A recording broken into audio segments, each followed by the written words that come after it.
Hey, I'm tripping, I'm sliding, I'm riding through the back like fuck.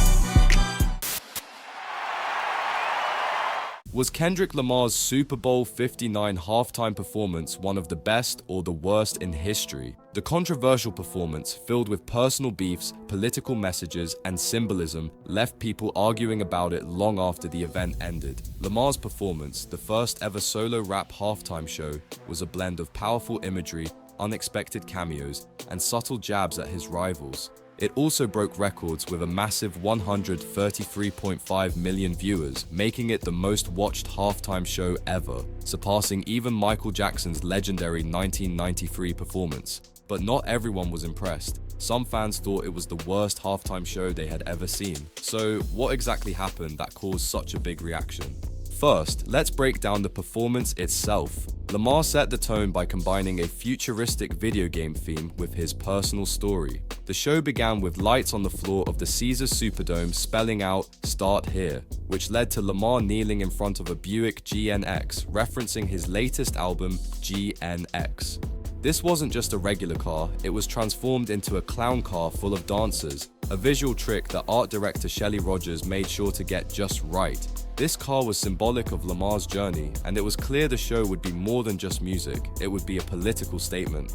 The use of video game symbols like X's, O's, and triangles throughout the performance was not just for fun. These shapes are the same as those on a PlayStation controller. Rogers explained that this was a way for Lamar to connect with younger audiences by using symbols they recognize. As Lamar performed, the 4 stages were arranged like the buttons on a PlayStation controller, reinforcing the video game theme. It was all about Lamar's journey through the American dream, but it also came with a deep political message about America's divided state. Lamar's performance wasn't just about lights, cars, and shapes. It also featured some very personal moments, especially in relation to his well-known feud with rapper Drake. Lamar used the stage to send some clear messages to Drake, which included nods to the track Not Like Us, a diss song that Lamar had written about Drake. He teased the song during the performance, even making a joke about it, saying, "I want to perform their favorite song, but you know they love to sue."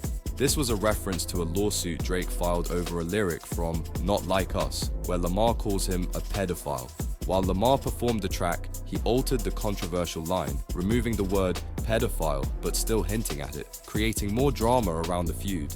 But Lamar didn't just stop there. He brought out 2 women connected to Drake to make his message even more personal. First, he invited SZA, his frequent collaborator, to join him on stage for their song All the Stars.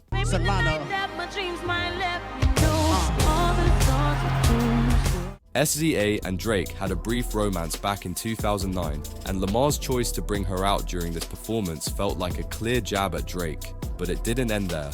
Lamar also brought tennis star Serena Williams on stage, who performed a crip walk during the song Not Like Us. No, they not like us. No, they not like us. What? This was significant because Serena Williams and Drake had dated in 2015, and Lamar has referenced her in the song, warning Drake not to speak on her. The crip walk, a dance originally associated with gang culture, sparked controversy in 2012 when Williams did the move after winning Wimbledon. Seeing some snazzy moves. Some critics felt she was glorifying gang violence, while others argued it was just a celebration. By having her do the crip walk again, Lamar not only brought attention to their past, but also played with the idea of gang affiliation in the performance. The dancers on stage, dressed in red, white, and blue, formed an American flag as Lamar stood in the middle. This was one of the most powerful images of the show, suggesting that America was built on the backs of black people. At one point, the dancers' backs were turned to each other, symbolizing the political division in the country. Lamar wasn't just performing music, he was making a statement about race, politics, and the American dream. The American flag imagery was a direct commentary on the country's history and its treatment of black people, which made the performance all the more powerful. Throughout the performance, the crowd reacted with excitement and energy.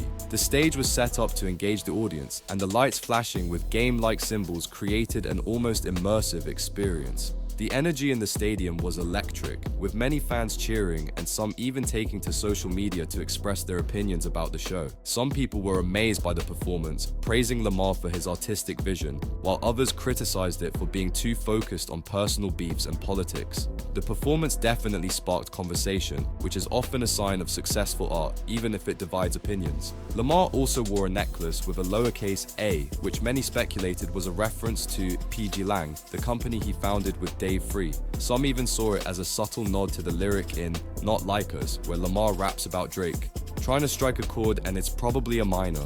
The necklace added another layer of meaning to the performance, showing how every detail was intentional, from the music to the fashion choices. As the performance drew to a close, the words "Game Over" flashed in the lights in the crowd, marking the end of Lamar's set. It was clear that Lamar had wrapped up his feud with Drake, at least for now, and declared victory over his rival. The game over message was not only a final blow to the feud, but also a clever play on the video game theme that had run throughout the entire performance. The Super Bowl halftime show is always a major cultural event, and Kendrick Lamar used his time in the spotlight to make a statement. Whether you loved it or hated it, there's no denying that Lamar's performance sparked conversation and got people talking. From his beef with Drake to the powerful imagery of the American flag, it was a show that left fans and critics alike with plenty to unpack. While some may have criticized the performance for being too political or too focused on personal drama, others saw it as a bold statement about race, politics, and the American experience. And no matter where you stand, it's clear that Kendrick Lamar made history with his Super Bowl 59 halftime performance.